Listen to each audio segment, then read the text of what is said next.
Hi, and welcome to Crash Course Cryptozoology. Today I want to present to you an abbreviated history of alleged sea monster carcasses. I think that this is really interesting because out of all of the cryptozoological animals that we have thus far examined, and really can examine, it seems that the aquatic ones have the most alleged bodies, if you don't count things like the chupacabra. And of course, body of evidence is very important in any scientific field, let alone cryptozoology, and knowing a brief history of it will not only be very interesting, but it will be very informative. Of course, I'd like to know what you all think about these examples in the comments, and without further ado, let's take a walk through around 200 years of cryptozoology. The first historical case that we'll be examining is the famous case of the Strands A Beast. The Strands A Beast was a somewhat plesiosaur-like carcass that was discovered off the island of Strands A in a place called Orkney. The carcass was first sighted on September 25th, 1808 by a man named John Peace, who was a local fisherman.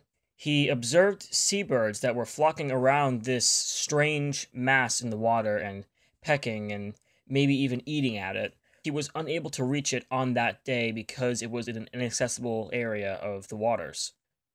10 days passed, and sure enough, the notorious tide of Strands A actually brought the animal closer to the shore to the point where it could be extracted and examined properly, which it was. George Shear, who was a friend of John Peace's, is the one who actually first took an examination of the creature. He found that it was very serpentine in nature, about 55 feet long, with again a plesiosaur-like neck that measured 10 feet and 3 inches long.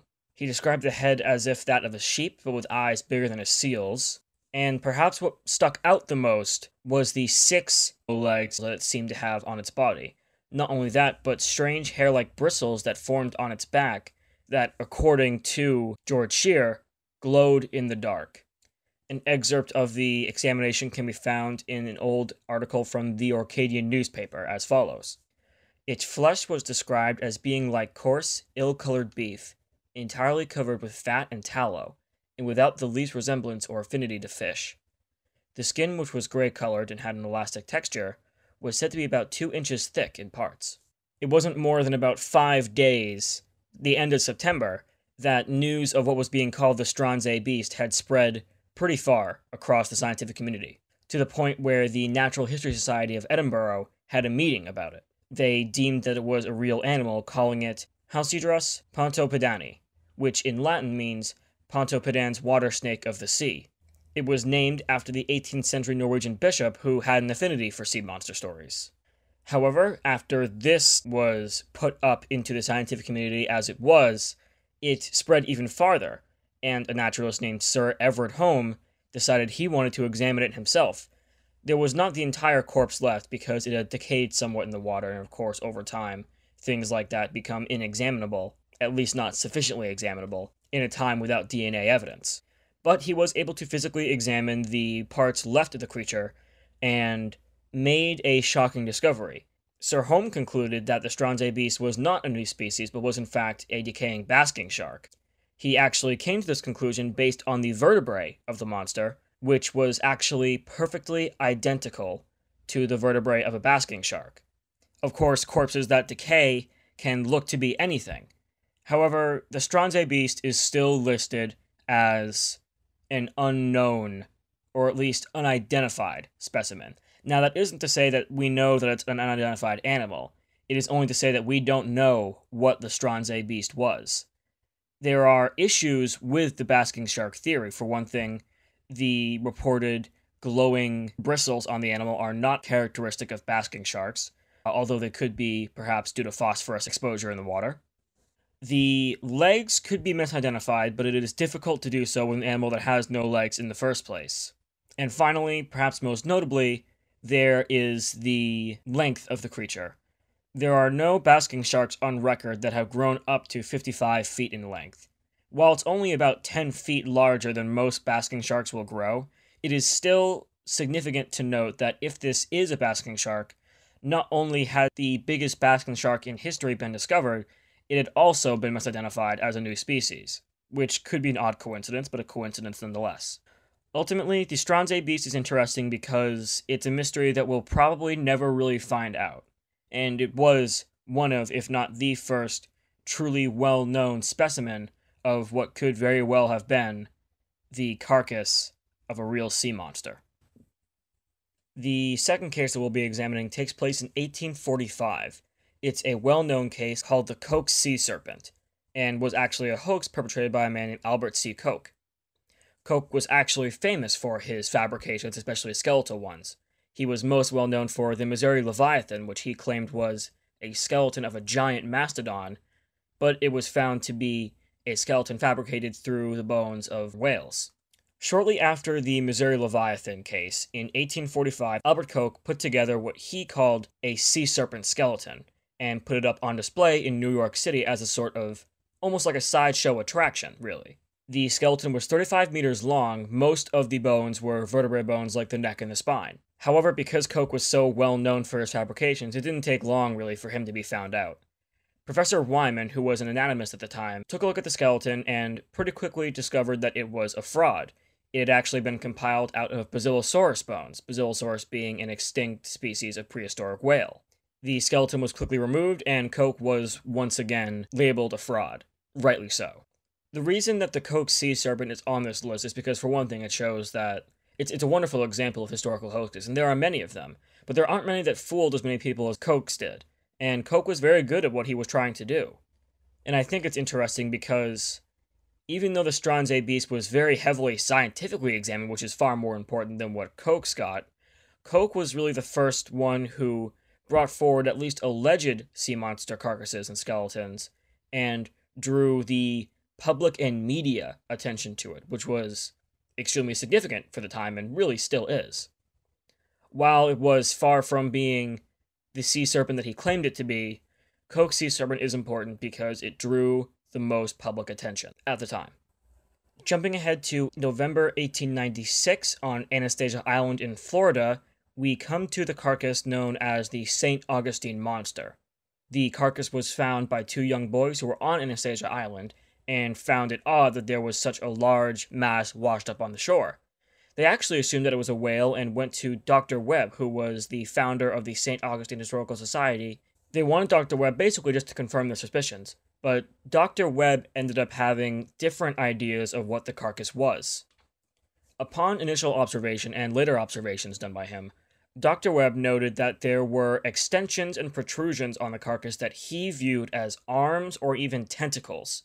He actually came to the conclusion that it was the carcass of not a whale, but a giant octopus, the likes of which no one had seen before. In letters to the Smithsonian about the subject, Dr. Webb wrote, "The body measures 18 feet in length by 10 feet in breadth. It must weigh not less than 5 or 6 tons, and is of course quite offensive. We found, however, that with all of our efforts that a dozen men pulling at the ropes were not enough to even turn the monster over. As it is, the expedition cost me over $10. Of course, at the time, Dr. Webb's $10 were much more than they are now. Despite the difficulty moving the carcass, it was eventually moved and was brought for more examination, especially by Professor Verrill, who worked at Yale. He examined it and came to the same conclusions that Webb did in 1897, and went to the press with discoveries, calling the new species Octopus giganteus Verrill. When his letters and photographs and specimens finally went into the Smithsonian, the museum curator, William Dahl, accepted the material and noted sections of the muscle envelop of the body of Octopus giganteus Verrill in the official records for the specimen. Now, this gained a huge amount of public attention, much like Koch's monster, but even on a much larger scale, to a point where it may have even been a bad idea to do so. Later on, Professor Verrill wanted to examine the carcass again, and he found one overlooked detail. He found that the St. Augustine Monster seemed not to be a giant octopus, but actually the upper portion of a sperm whale's head, decaying in the water. Now, this is a reason why the public and media absolute frenzy that it got may not have been the best course of action to take, because when Verrill's findings were published, no one paid attention, no one really wanted to hear it. Everyone was caught up in the discovery of this giant octopus, and they were so caught up that it didn't matter what came afterwards, ultimately. Unfortunately, the statement that Verrill made was sort of lost to history almost instantly, and we actually go many, many years with people finding very similar carcasses that came to be known as globsters. And I will explain globsters very briefly. I won't name all of the cases because there are almost countless cases, but I will name quite a few of the significant finds, and you can all look them up yourself if you want to. Ultimately, the story of the St. Augustine Monster comes to a close in 1971, or at least it begins to come to a close then. The issue that Verrill brought up had actually started gaining more and more attention over time, like a very slow snowball effect. The Smithsonian found them significant enough by 1971, almost 100 years after the original discovery, to do tests. Comparative tests to other marine mammals said that it was octopus tissue found in the carcass.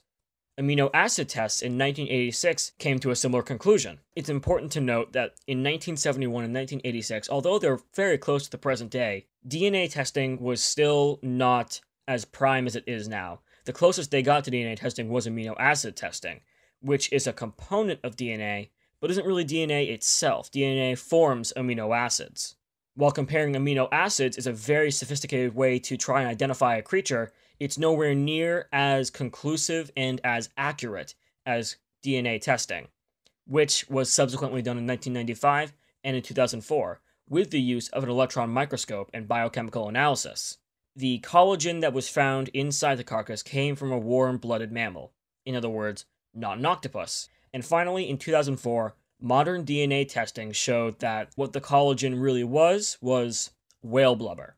It took more than 100 years for the original case to be proven, which was the boys believed that it was a whale, and lo and behold, it was a whale. The people at the time who examined the body first had the best that they could at their disposal, but now that we had our best at our disposal, we did it again and found that the original diagnosis was wrong, and people in modern times were fairly upset with it. And it isn't the proper scientific reaction to do that, because it will hinder getting closer to the truth, and that ultimately is what cryptozoology is all about. Really, the St. Augustine Monster case is a very good example of that, because it was 100 years of case study. More than that, it took a very long time to get to the truth, but it was eventually found. If it's dedicated to enough, the truth will be found. The next case is perhaps the most well-known case and comes to us from 1937 and relates to a cryptid known as Cadborosaurus wilsi, or more commonly, Caddy. Settings of Caddy take place, or at least took place, in Cadboro Bay in Canada, and it was very popular at the time. The modern equivalent of the popularity could be equated to Ogopogo, or perhaps even the Loch Ness Monster.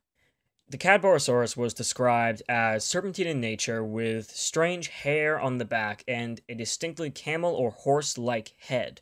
Now, there actually have been a few cases of people supposedly finding Cadborosaurus carcasses, but the most popular one, again in 1937, came from two whalers in Naden Harbor. They were flensing a sperm whale when, out of the belly of the sperm whale, they pulled this very odd semi-skeletal carcass. According to the men, the head on the carcass was said to, quote, bear resemblance to that of a large dog, with features of a horse and the turned-down nose of a camel. And of course, as you can observe, the rest was very serpentine, and had the hair, seemingly at least had hair on it that was decaying, but nonetheless, it was there. The carcass gained a ton of local attention until a taxidermist named Francis Kermode suggested that the remains were actually those of a type of whale called a baleen whale in the fetal stages. Now, if you look at a baleen whale, the only real resemblances that you can see are on the head, but again, we are talking about something that could be fetal, so perhaps this thing hasn't fully developed, and even then decaying could make it look like the way it did. Ultimately, the carcass was disposed of after this, which is a shame because, according to many sources, Francis Kermode was not exactly zoologically trained. He was merely a taxidermist, and didn't actually have much scientific knowledge on the matter. Much like the Strands A Beast, the Cadborosaurus wilsi carcass may have been the closest we've ever come to proving the existence of any kind of aquatic cryptid, let alone something similar to a sea serpent. As promised, I am now going to name off all of the notable globster cases. This is actually a list on Wikipedia, and you can all look these up for yourselves. There are so many of these stories that I wouldn't put them in the video simply because it would take too much time. And all the cases are fairly similar, although some are very, very different. The hope is that all of you can find that out for yourselves. First, a quick introduction to the word globster. The word globster was actually coined by Ivan Sanderson, who was a famous cryptozoologist, in 1962. And according to Ivan Sanderson's definition of a globster is an unidentified organic mass that washes up on the shoreline of an ocean or other body of water. In 1924, there was the Trunco case. In 1960, there was the Tasmanian globster. In 1968, there was the New Zealand globster. In 1970, there was the carcass known as Tasmanian globster II. In 1983, there was Gambo. In 1988, there was the Bermuda blob. In 1990, there was the Hebrides blob. In 1996, there was the Nantucket blob. In 1997, there was the second Bermuda blob. In 1997, that same year, there was the 4-mile globster. And in more recent times, in 2001, there was the Newfoundland blob. In 2003, there was the Chilean blob. And in 2017, we had the Philippine globster and the Scream Island squid globster. Again, many of these cases resulted in misidentifications, but they are interesting to read about nonetheless. I hope that if you want to, you'll all take the time to look at those cases. Now, the globster list sort of segues us into more of the modern day, and to a very famous case in 1977, the Xyumaru carcass. The Xyumaru was a Japanese fishing trawler that was fishing off the coast of New Zealand on April 25th, 1977, and at a depth of about 300 meters, the fishing nets of the Xyumaru pulled up a very strange-looking carcass. At first, the crew believed that it was a rotting whale, but upon closer inspection, found that it may not be that. Some believed that it was a giant turtle carcass and that the shell had already decayed or perhaps had even been peeled off. There were other theories floating around the vessel of exactly what the creature was, but ultimately everyone could agree on one thing, and that was that the carcass was stinking up the ship. So they subsequently threw it back overboard to the depths of the ocean. Attempts to relocate the carcass have since failed, so we have no real biological information on this carcass. The only thing known about the Xyumaru carcass was that it was picked up, it looked very odd, someone took 4 photographs, and then it was thrown back overboard. While the 4 photographs are very telling, they're nowhere near as telling as real biological specimens would be. Upon inspection, many believe that the Xyumaru carcass is a basking shark, not unlike the Strands A Beast, which looked very similar to sort of how you perceive this carcass. The most popular cryptozoological theory is that the Xyumaru carcass was a plesiosaur. However, again, without a specimen, there's not really much that can be said about the Xyumaru carcass, other than it was very popular, and it is perhaps the most disappointing example on this list because it was never brought back to the mainland. It was right in the palm of somebody's hands, and it was thrown back out. Unfortunately, that's likely where it will remain. That brings us to the final item on our list, which is an incident that took place in 2001, so still very, very recent.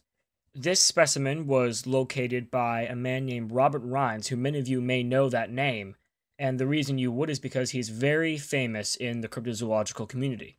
Unfortunately, Rines passed away in 2009, so for those of you who do not know him, I will give you a brief rundown of his life and his achievements and his importance to the cryptozoological subject. Robert Rines was a veteran and inventor, but most of all, he had a passion for the Loch Ness Monster. He spent most of his life in Scotland after he had a sighting with a few friends of his out on the loch. June 1972. Inventor and scholar Bob Rines was visiting a friend who lived on Loch Ness when he witnessed something that would forever change his life. There in the middle of the bay, we saw a giant hump like the back of an elephant that was somewhat triangular in shape, about 4 to 5 feet out of the water at the apex. The hair on the back of my neck crawled up. I sort of shivered, and there I could see the gray texture of this animal, like an elephant, a cross between elephant and whale type of texture. It moved out against the wind currents into the bay, turned around, and very politely came back in front of us to continue viewing this. And then in front of us, plop, it submerged. It ultimately dedicated his life to discovering the Loch Ness monsters if he could. Rines is credited with a lot of things. Of course, as I mentioned, he was a veteran, which is very respectable. He also helped develop sonar technology while he was in the military, and he actually put sonar to use during his underwater investigations of the Loch, Ryan's method was to use a strobe light sonar camera. Now what would happen is the strobe light would run off of sonar, almost like a motion sensor, where if anything began to pass within a certain field in front of the camera, a flashing light would go off, and as the light flashed, a camera mounted onto the light would take a picture, so that whatever was passing in front of the camera would not only be photographed, but the photograph would be illuminated. Ryan's expeditions and his methods are credited with getting photographs like the flipper photographs, and a few other underwater photographs like the gargoyle head photograph. Some of these photographs have been disproven, most are still unidentified. He certainly got the closest in the scientific community to bringing the Loch Ness Monster subject to the forefront. In 2001, there was only 2 people left from Ryan's original expedition team. That was him and a friend of his. And the 2 of them decided in their old age that they wanted to accomplish one last expedition, not only to try one more time to get to the truth of the subject, but they felt they owed it to the deceased members of the expedition crew. This expedition was mounted on May 2nd of 2001 and yielded very interesting finds. On their final expedition, they observed at the bottom of the loch a mass laying there, and it looks biological. They were able to take a few photographs of it. Whatever the mass is, it seems undeniable that it at least resembles the traditional Loch Ness Monster shape. Efforts to find the carcass, if that's what it was after the expedition failed, and Rhines died 8 years later, believing that the animals had gone extinct within his lifetime. Much like the Xyumaru carcass, there are many physical similarities to the traditional view of a plesiosaur. There has been a lot of examinations on it. Particularly, this image highlights what Rhines believed was the shape of the animal. And much like the Xyumaru carcass, it was never found again, nor were there sufficient biological samples obtained from the alleged specimen. But perhaps out of all these examples, the example set by Robert Rhines, not only discovered but set by Robert Rhines, shows that there are things that are unlikely, there are things that are likely, there are things that are not, there are things that are, but we as humans don't entirely know what's possible and what's not possible. He is someone who dedicated his entire life to trying to find something that people considered impossible. Robert Rhines stands out not only as an example of historical alleged sea monster carcasses, Robert Rhines as a person stands out as a shining example of determination. Something that I think people could use a bit more of. So that concludes this video on our historical look at sea monster carcasses. Let me know what you all think about these carcasses in the comments. Is there any information that I missed? Because that would be very important to know, and I'd like to hear what facts I've missed, and maybe even what information I have wrongly read. Of course, I'd love to see if you all think these carcasses are real or not real, and if so, why or why not. And that being said, until next time.